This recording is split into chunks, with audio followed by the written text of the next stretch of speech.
Established in 1958 as Canada's first nature sanctuary, Thetis Lake Regional Park stands proudly today with a rich history waiting to be explored. I'm Owen Brady, and today we're going to discover the alluring history of Vancouver Island's own Thetis Lake.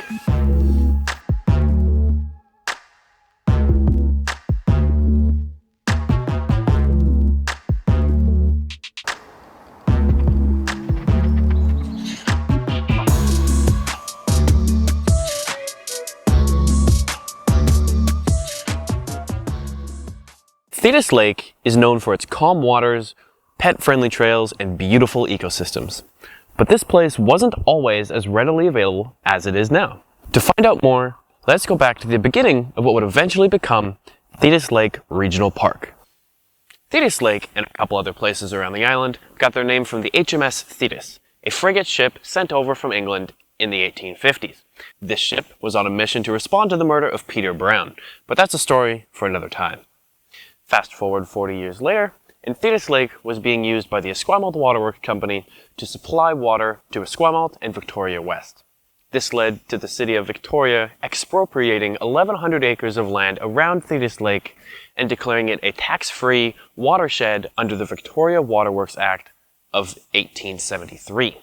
The Esquimalt Waterworks Company also constructed an earthen dam to raise the water levels of Upper and Lower Thetis, connect Upper and Lower Thetis Lake together, and to provide more water storage for the city. Later, in 1930, in an effort to provide relief jobs for out-of-work men, some trees around the area were cut down and trails subsequently added. Later, in 1932, Thetis Lake became open as a recreational swimming site. Unfortunately, as the popularity of Thetis Lake began to rise, so did the interest of local developers. In around the 1950s, building developers started to look into what it would take to put houses lakeside and give people the option of making Thetis Lake their backyard.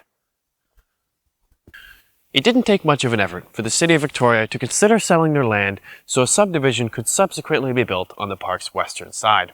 However, 4 people by the names of Dr. Ed H. Lobrenner, Adam Skowinski, Alfred Demese, and Dr. Lewis J. Clark had a different idea. After surveying the wildlife and ecosystems in the area, they were bewildered by the beauty that had still remained intact at Thetis Lake. After forming the Thetis Park Nature Sanctuary Association, a group still around to this day, they started a petition. A petition that would be signed by over 800 adults, children, and even pet dogs and cats. 1 year and 1 day later, an association member by the name of Emily Sarton took the final petition down to City Hall to meet up with the local politicians. Remarkably, the City Hall agreed, and on February 27th, 1958, the Thetis Lake Park Sanctuary was officially brought into existence and thought to be the first nature sanctuary in all of Canada.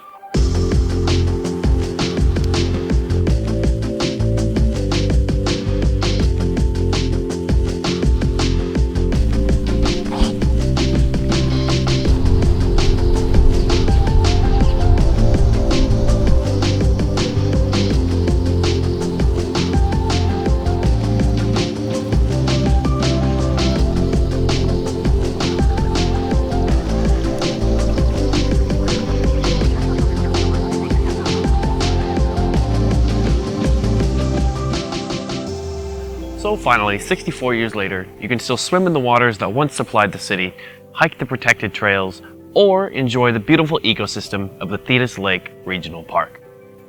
Thank you for watching this episode of Vancouver Island Narratives.